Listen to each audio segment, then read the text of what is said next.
This episode of the Multi-Point Inspection Podcast is brought to you by Vesperio. Vesperio's Performance Academy offers custom-tailored solutions for service advisors and leaders. From the people who help you know your competition, InteliChek presents the Multi-Point Inspection Podcast. The Multi-Point Inspection Podcast brings you news and stories from the automotive world told in an informative and entertaining way. Previously on the Multi-Point Inspection Podcast. What we're doing is just bringing a level of clarity to our customers, a level of education about how we do and what we do. Just drive home value. That's very high on customers' lists is value. Getting an equitable exchange for your time and treasure for the services provided. Instead of having, 3 or 4 or 5 separate vendors, we chose to go through Reynolds just for unity and integration and just to eliminate friction and bottlenecks in the system. In episode 28 of the Multi-Point Inspection Podcast, we left Richard Lupo of Honda Acura just as he was implementing a revamp of his fixed operations, focusing on customer convenience using Reynolds & Reynolds products. And fresh off the Reynolds & Reynolds Amplify 2024 Summit, I thought we should check back in with Richard as well as with some Reynolds & Reynolds team members. My name is Jeff Adams. I'm Director of Product Management for Fixed Operations at Reynolds & Reynolds. My name is Cory. I am a supervisor with our product management group that oversees some of our DMS applications and as well as GoMoto. My name is Richard Lupo, and I am the fixed manager for Honda, Acura in Western North Carolina in the Asheville market.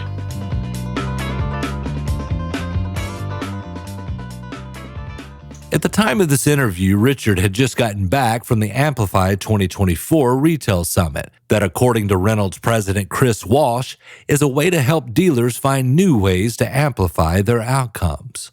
I just returned from Amplify 2024, a Reynolds & Reynolds event, and had a great time, fantastic time. I was able to meet with all of the different sectors that Reynolds had there at the expo. We had Spark AI, which is a tool they're developing. Attended a breakout session with Ball, GoMoto, American Guardian Warranty Systems, as well as TSD, and spent some time with each one of those product managers that were there. Had a fantastic time. Spent some time with Stosh, a breakout session on some fixed best practices.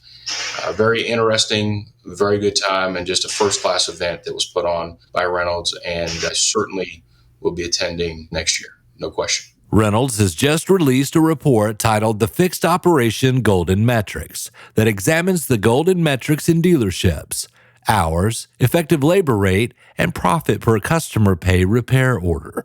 The report also provides insight into how to improve results. Jeff Adams. Yeah, the way we like to think about things is, number one, dealerships sell hours. That's the thing that they've got to sell, not only cars, but what the technicians do is just hours. So the more hours you sell, obviously, the more money you'll make, but you don't want to sell those hours cheaply. So you want to make sure that you've got kind of the highest rate that you can, what your market will bear, which is the effective labor rate.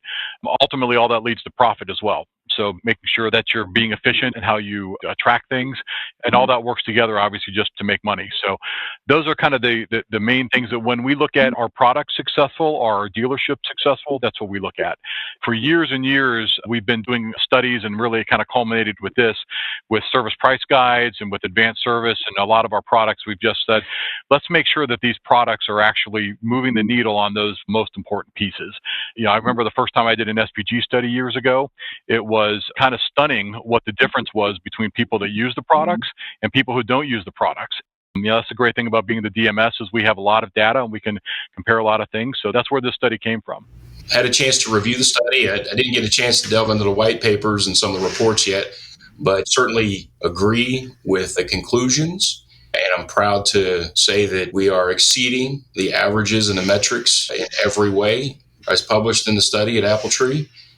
And we do it with the assistance of a full suite of Reynolds products. Almost every single one that's listed as tools in the study to help are things that we incorporate daily here into our process. We did a study a long time ago where we looked at the number of products that a dealership had that were Reynolds products, and it was a nice stair step on all those metrics as well. So the more products that a dealership had, the higher everything was, including customer retention was a big thing that we looked at. So this new study falls right in line with everything that we've seen historically. I have to say, you guys had to drag me kicking and screaming to set up SPG many, many years ago on blue screen. It was quite the undertaking many years ago, but we certainly realized the value right away of it. There's no doubt about that. Yeah, I've been involved with SPG since 2006.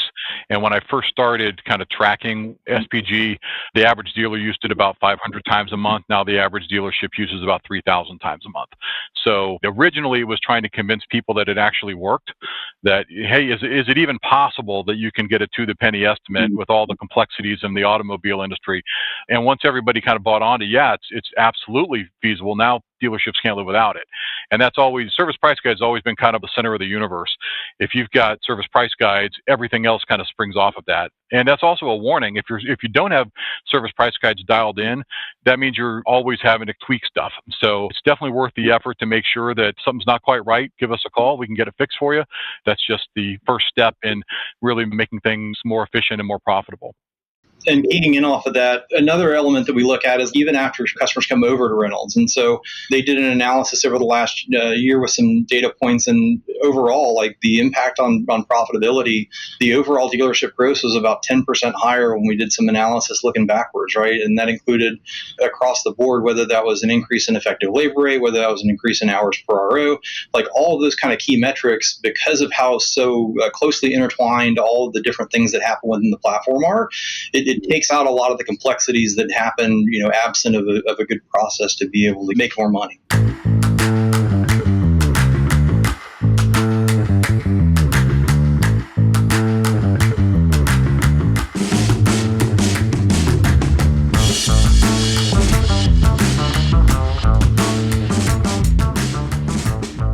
I asked Richard what have been the benefits of basically one-stop shopping with Reynolds and Reynolds. Well, when we arrived here just under 3 years ago, moved to Appletree, we had a choice to make after, an initial evaluation of what was happening and, look for opportunities for improvement. We identified many areas that had opportunities, and we had a choice to make between choosing 5, 6, 7 different vendors, working with them separately, and then trying to get them all to work together and integrate with Reynolds. So we made a conscious choice to go with as many Reynolds products as possible.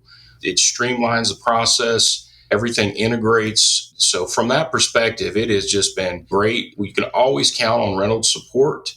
I was thinking back to that SPG install many years ago, and Guy Martino was there, and we did some work about a year ago, and Guy was our point man still. You guys have done a fantastic job with retaining great talent. Anytime that you call, they solve your problem with ease most of the time. Your product specialists know what they're doing. Our relationship with Reynolds has just been fantastic over the years. Cory Kohler. Absolutely. And we've got great people, right? Like I can tell you, I've been with Reynolds for 19 years. I started on the group that does, SPG installation and consulting, and was fortunate enough to move over to the product side of things, right? So Jeff was one of my mentors very early on around, how a lot of the things work. We've got some awesome people. I'm fortunate enough to be able to work in the same office as Guy. And another thing that Reynolds is really big about is developing our associates, right? So Jeff has been promoted a couple of times, right? He's our director. He started out as one of the product managers. Guy has recently been promoted. So he helps oversee some of the teams that do the ongoing consulting and support. So from those aspects of it too, organizationally, we really do look for, opportunities to help bring people up and help grow the organization overall. And especially in, the office in Tampa where Service Price Guides is supported out of, we have a tremendous resource of folks that are, they get fixed ops, right? In order to work here, pretty much they have to have spent time in a dealership.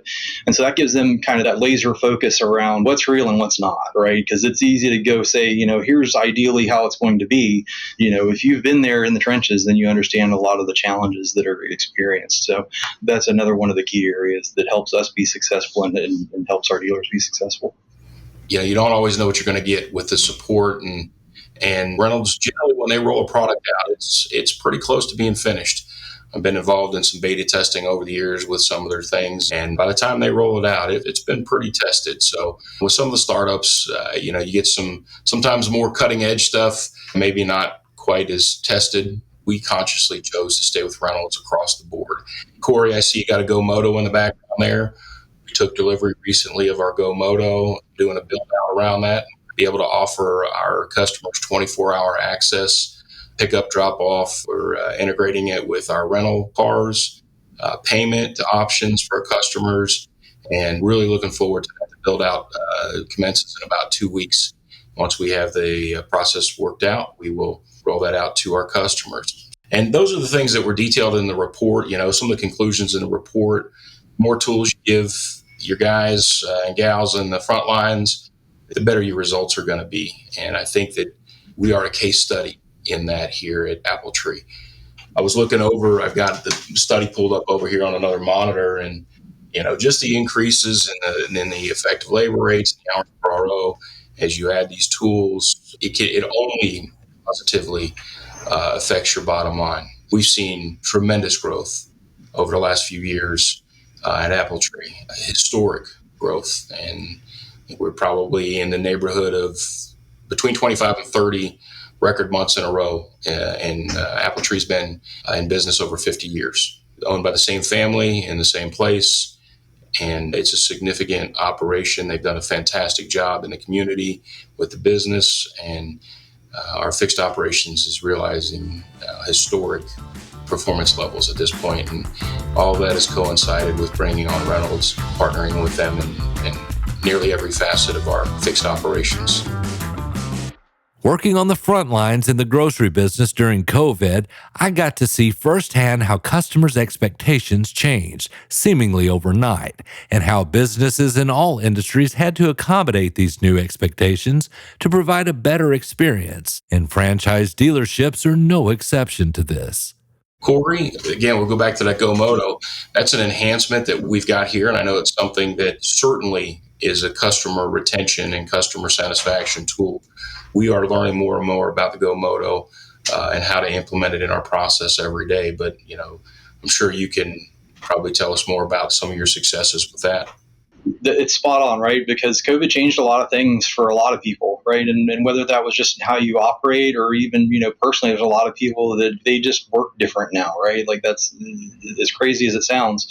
GoMoto really kind of came in right as COVID was hitting. And one of the things that operationally we did is we looked at, what can we do better, right? Like what can we make it do better and to, even lean in.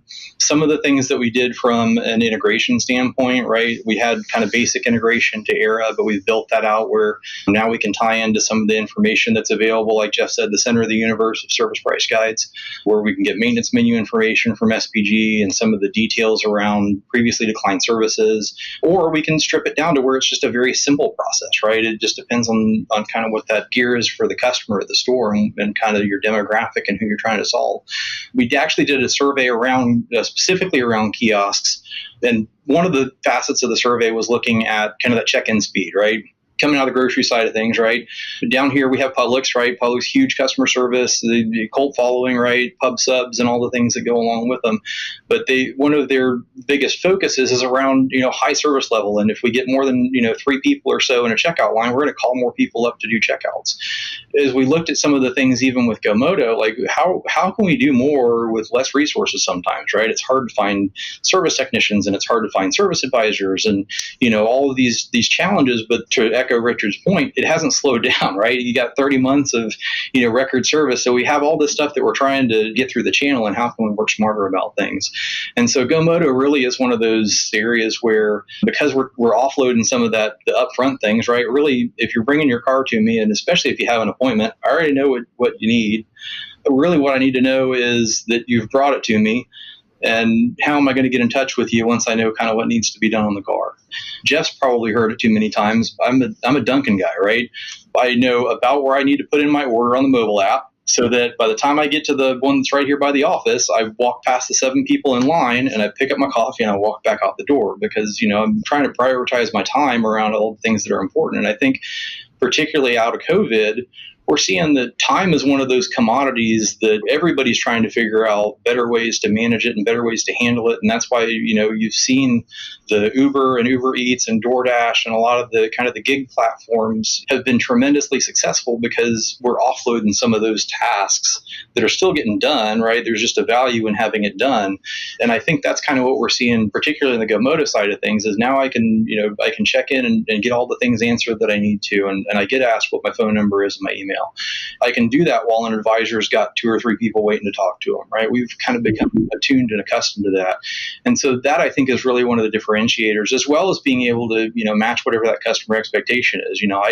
If I get off of work at 5 and the dealership closes at 5:30 and I'm a 40-minute drive, how am I to get my keys, right? And so we've, even down to like the 365 unit where I send you a QR code and you're able to go back and retrieve your keys. It doesn't matter what time of day it is, you can do it on a timeline that's convenient for you. So just particularly from the GoMoto side of things, I think that's been one of the differentiators. But I know even, figuring out other and better ways to get information to customers. Jeff, you guys have been on the advanced service side of things and, some of the other tools you guys have been working through. How can we reach customers wherever they're at? Right. A couple of big things we have with advanced service are pictures and videos. Those have really kind of exploded in the last couple of years. Customers are just fascinated by what the underside of their car looks like. They never get to see it otherwise. And so when a technician takes the video, they're inclined to watch it. So we keep careful track of, not only how many videos technicians made, but did they get sent to the customer? How long did it take the customer to watch it? What are the results of ROs that had videos that didn't have videos? Are we selling more stuff? And those numbers are pretty dramatic when you have a video on a repair order, what the difference is. But also with advanced service, we've got a thing called e-approval. And what that does, it's not only a method to kind of text with a customer to say, do you want to do this? But we present all of the information about the technician recommendations in a very consumer-friendly way. One of the things we have is, I would call them internal, we call them sales drivers. And when a technician makes a recommendation matched into service price guide so that nobody has to type in anything extra, is what does this thing mean? What happens if I don't replace it? And what does this do on the car? So each one has about 4 sentences. They usually end with, if you don't get this done, your family's going to all die. So, we want to make sure that there's a sense of urgency around each one of the items.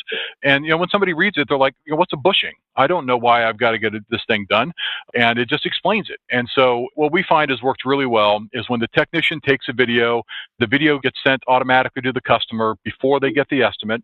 And then the advisor finishes putting together the estimate then, so that the consumer watches the video. A few minutes later, they get, here's all the things that you're going to need to have done in order to get this repaired. It answers all the questions. We thought through things like, if this is a diagnostic estimate, maybe we're going to waive the diagnostic piece if you get the repair done. And so we recalculate all the estimates and things like that within the little app via approval so that, the customer's got everything that they need. And it works really well.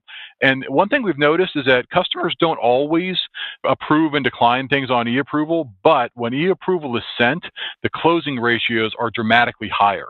So the customer may not actually push the button on e-approval to say, yeah, I approve, but they might pick up the phone and have a conversation with the advisor, and they're much more likely to actually approve the work. And the other thing we notice with e-approval is that when a customer does decline and they say, no, I don't want to do that, that's really just round one of the advisor's opportunity. The advisor then, he just got something that came in, said customer declined, he might pick up the phone and say, I don't know that you quite understood the urgency of this particular repair. So all of that works together in a very seamless way that everything kind of happens automatically. We make it easier to do the right thing than the wrong thing, and then the right thing tends to happen a lot of the time. Well, plus it also marries up, and I think about I was at a Toyota store, right? And one of the things that you would do is show and sell, right? Like you want somebody to appreciate what's wrong with their car, right? I'm going to bring you back to the shop. I'm going to show you all the things that are wrong with it, right? And then we'll talk about what needs to be done. But anymore, whether it's the attorneys said, hey, don't bring anybody back in the shop where it's loud and wet and they're going to fall, or they're not at the store, right? How do I convey kind of that same information to them? And so, to Jeff's point, it gives us some really good opportunities to be able to kind of increase the transparency, right? This is your car. Here's the things that are great with it. Here's the things that are wrong with it. We want you to have the best driving experience possible. So here's how we get it back to where it needs to be. And then we can also tie that back into say, and if you let me know by 2:45, I can have your car back on the road by 4, right? So we're trying to also kind of drive that sense of urgency to look at opportunities where I don't have a technician that's sitting idle waiting for that response that comes back, right? So anything we can do to keep the wrenches turning, keep the vehicles kind of moving, almost like in restaurants, turning the tables, right? Like that's the goal, is to be able to generate the revenue as much as you can and do it as often as you can. Cory, you're showing your age that you used to take customers back into the service bay.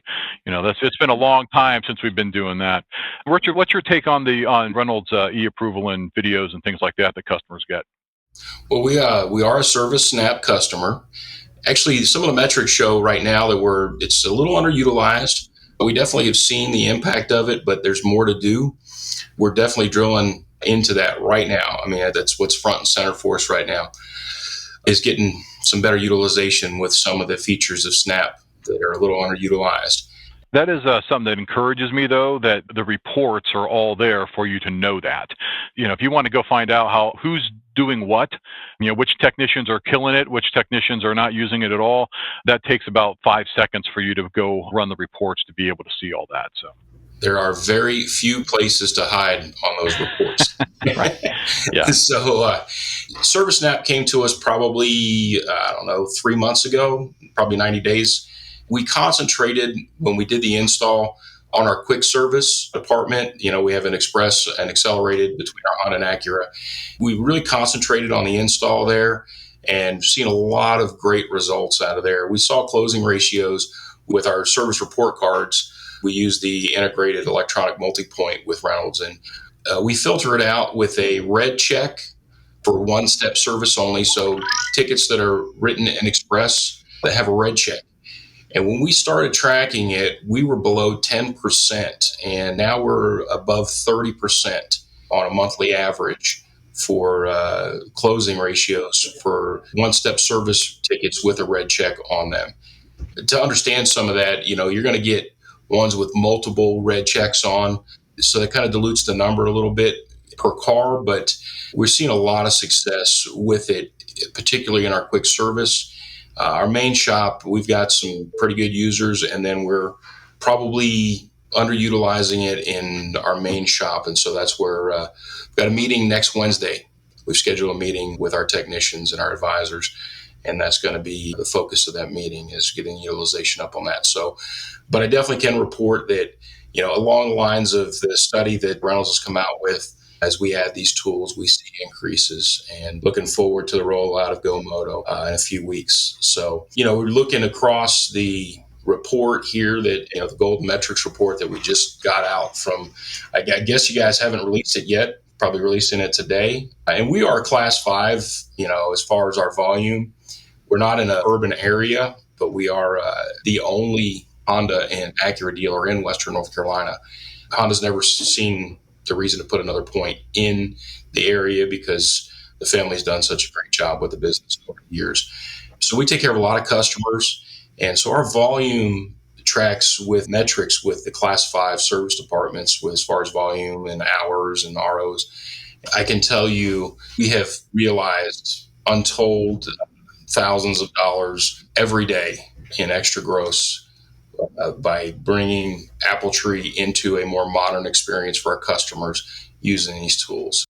We'll talk robots in the parts department, electronic dispatch, video MPI, and more after a word from our sponsor. The Vesperio Performance Academy offers custom-tailored solutions for service advisors and leaders. We allow you to select exactly what you want based on your store's needs. After taking our customized learning path survey, we use those results to tailor a learning path specifically for you. You'll have access to our complete learning library, and you can test what you've learned with our knowledge checks. And for managers, our easy-to-use admin dashboard allows you to easily see current activity from your team and access reports quickly.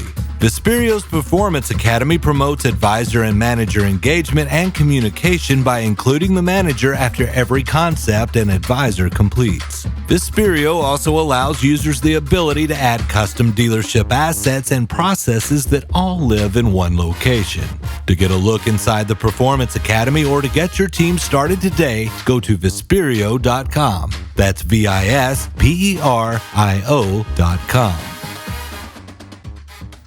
One of the things that the report talks about is just, keeping the technician involved, keeping them productive. Having spent my formative years as a technician, I get to see the service department through those eyes, through that lens, and understand it, at a different level than maybe people that never did the job. And along those lines of productivity, just began talks with a company right now that's going to come in and put robots into our service and parts department, are going to service parts runners. So we are going to effectively close down the back counter if it goes as planned. And we're going to put robots in, and the parts counter guys are going to load the robots up, and they're going to go deliver the parts to the technicians in their bays. Just trying to keep the technicians productive, give them tools, the service snap stuff for the videos and the pictures. It's a big shop, so we automated our dispatching a long time ago. So when you're ready for the next job, you locate. There's no guy playing favorites. When we go to market, we rarely hire from the outside. One of the things that we tout when we're in the market for a technician, if we have to go outside of our current pool of technicians, one of the things that we advertise is electronic dispatching. No favoritism. You get equal access to the ROs. Sometimes technicians are caught in situations in other dealers or other places where they're fighting a human dispatch system, and it's something that's appreciated by all of our technicians. And it definitely increases productivity. The guys that want to work, they get all the work they can. They keep locating, keep fixing cars. Our customers get happy, and our technicians get paid. And you hit it on the head, right? Like, you can't manage what you can't measure. And so being able to have the insights around how effective your technicians are, right? Like sometimes, and we've seen this with advanced service, sometimes you figure out that your best tech isn't always your best tech, right? Like he's turning a lot of hours, right? But he's not really saying, hey, Mr. Customer, we recognize that you got a drive booth that's open, that you need to have replaced, because that's not what they're here for, right? Being able to, not only have insights into how all those recommendations come through, but look for trends and patterns, right? We're always recommending the same things, because that tells me that we maybe aren't doing the quality multi-point inspection that we need to be doing. Or are we telling the customer they need to replace every single fluid on their car every time they come in, right? Like some of those pattern type things, but then also making sure that it's kind of sometimes it's just that validation, right? And I think about it from the technician side, right? I recommend all kinds of things, and then it gets up front, and because it was busy, we didn't follow through on it, or we didn't present it to the customer. And when it's baked into part of the process, right? Like that's where it really has to be. Then it really becomes something where now we have to present it and at least ask, right? Like that's our job, is to go and ask, and hey, do you want to have this done? And if they say no, that's cool, right? And no problems, then you start going down what your options are to try and back in from there, right? Is it 90 days, same as cash, right? We can get you finance with our provider, or do we want to go ahead and set up an appointment for the next time that you come in to have that taken, or even doing follow-ups and marketing and things of that nature. But it all comes down to, are things being done fairly, and is it equitable, and is it good for everybody that's involved? Is it good for the tech, good for the store, and good for the customer? And when it passes the check on all those, then it results in success. Along those lines, I just finished up my quarterly review. We do have advanced service as well as service touch. You get a quarterly consulting. Ryan and I just did an audio version of the quarterly consultation for both of our stores here. The insights provided, specifically to the store through advanced service, and the consultations that come on. We recently entered into year 5 of our advanced service. You can just see the graphs of the growth, the areas of opportunity. And when you're getting that constant feedback and those quarterly reviews of the data that's compiled, it gives you actionable intelligence and finds those spots that you need to focus on, and like I said, the consultation call yesterday called a meeting, and we're going to cover the utilization of our ServiceNap application. That's an insight provided by the quarterly review of advanced service. So again, can't say enough about the products and support that Reynolds does, and they are our biggest partner by far. We do have a couple of other vendors that we use for other utilities that we feel are necessary. Far and away, by orders of magnitude, Reynolds is almost an integral part of every turn of our process, every area of our fixed operations. I like what you said earlier. You said there's nowhere to hide with the Reynolds reports. I'm going to steal that. That's a really good quote. But yeah, you're right. And then when you stack onto that the consulting piece, it's really good. That is something that I think we focused on that a lot over the last several years by adding the service log, which literally just tracks every move that's made on the repair order down to the station and the user ID who did it. I call it the who did what when report. A lot of times what happens is when somebody comes to you and they say, what happened? You're going to spend the next hour and a half of your life trying to figure out what happened on this repair order. And we put it all there, every single action that took place. So you can see when jobs were added, when they were taken off, when did discounts go on, when was it sent to parts, when did it come back from parts, all that's in one place. The logging that takes place really does hold everyone to account. That's part of the secret sauce, I think.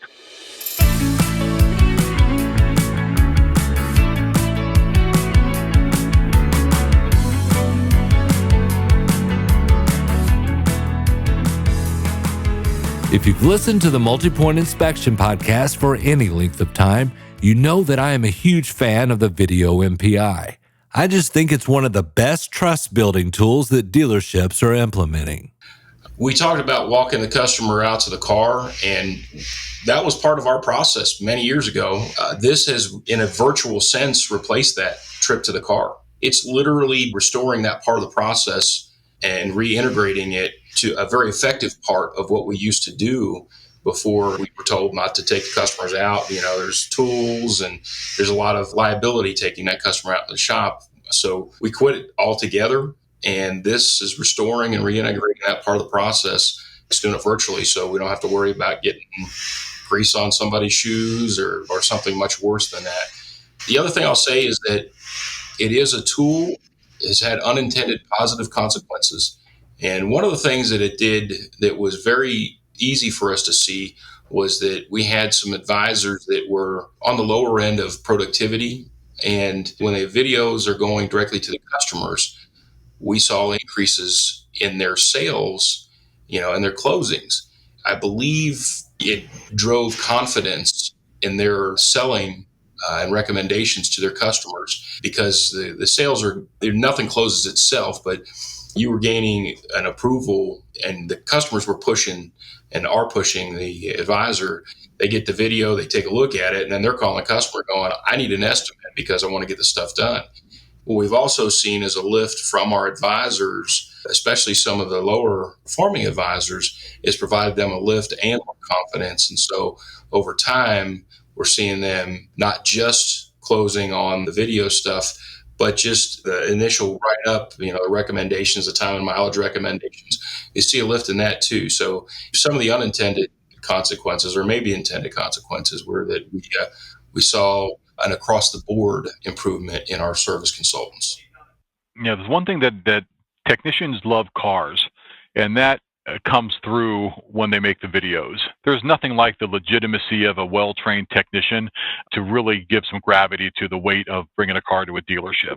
Technicians, sometimes they'll fuss because technicians, they like to do things the way they've always done them. But once they get over the hump of realizing that, this, number one, it's not that hard. And number two, to your point, I might have some skills in this particular arena. This helps me sell more work that I'm going to get paid for. All those things help. It's just part of the F1 help. When you have a question in the system, you can hit the F1 key to view it. We've added 2 videos that are really well produced. And if you just search for video training in our video library in F1, there's one of them is about 5 minutes just to say, hey, here's what a video looks like. And then there's another one that's about 20 minutes. And it goes through kind of the philosophy behind it. And both of those things are really well produced, and we think help get the technician off to a really good start when they're taking that leap. Yeah, the other flip side, and Brandon, you hit on it, is like being able to convey that. Not only is it transparency, but it's also like repeatable identically, right? And what I mean by that is I can remember being at the store, right? And I would walk somebody back, I would show them all the things, and they're like, that's great. I am not a car person.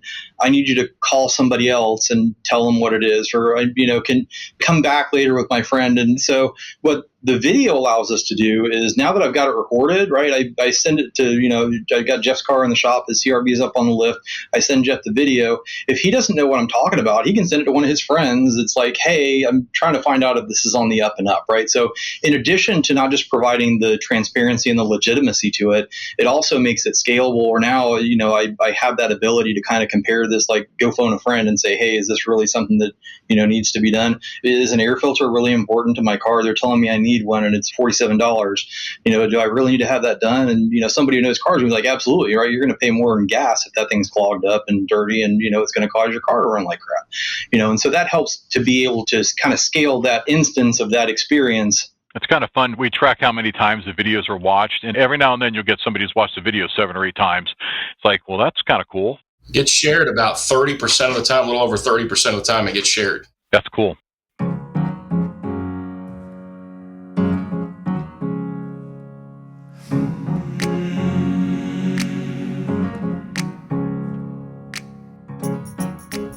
Well, as you leverage one of these tools on top of the other, and you empower your associates, whether it be the advisor or the technician or the parts counter, one of the effects is, and it's a conversation that we have with prospective service advisors, consultants at this point, is that it's not a sales job by any stretch of the imagination.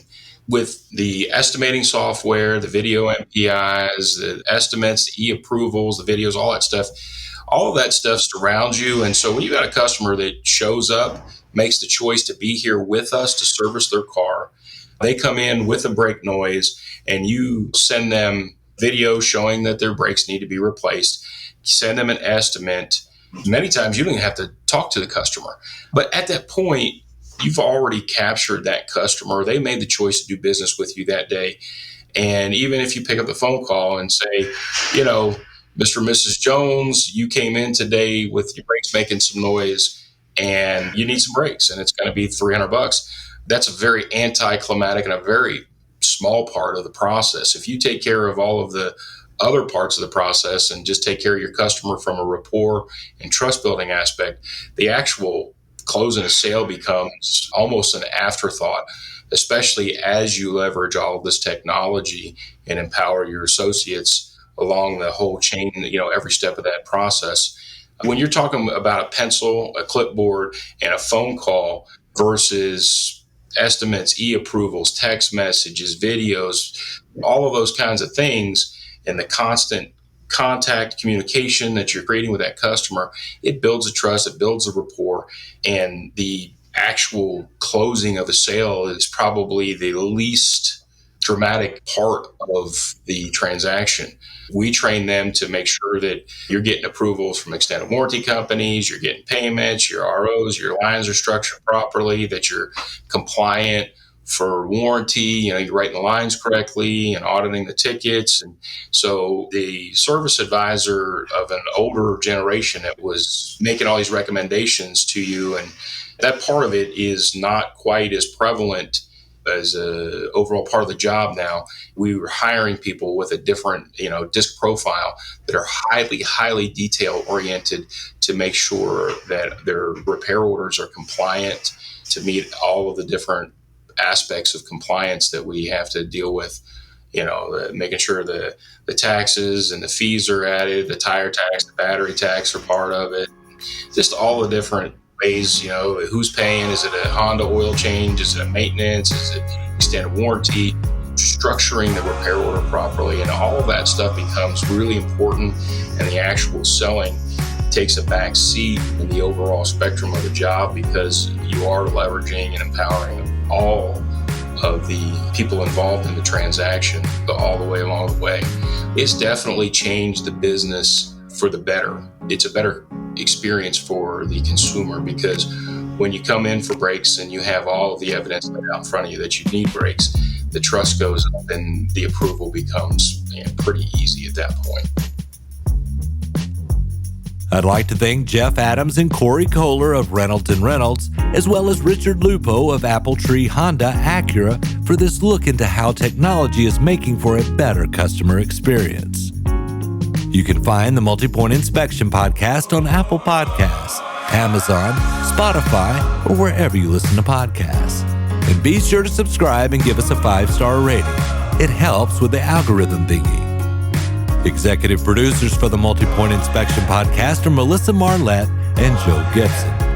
It is written, produced, and narrated by me, Brandon Barnett.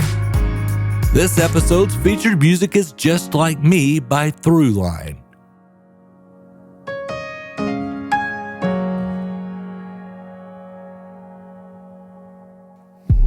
And check out the full uncut interview on InteliChek's YouTube channel, where we go even deeper into other Reynolds and Reynolds products, such as ReconVision for reconditioning.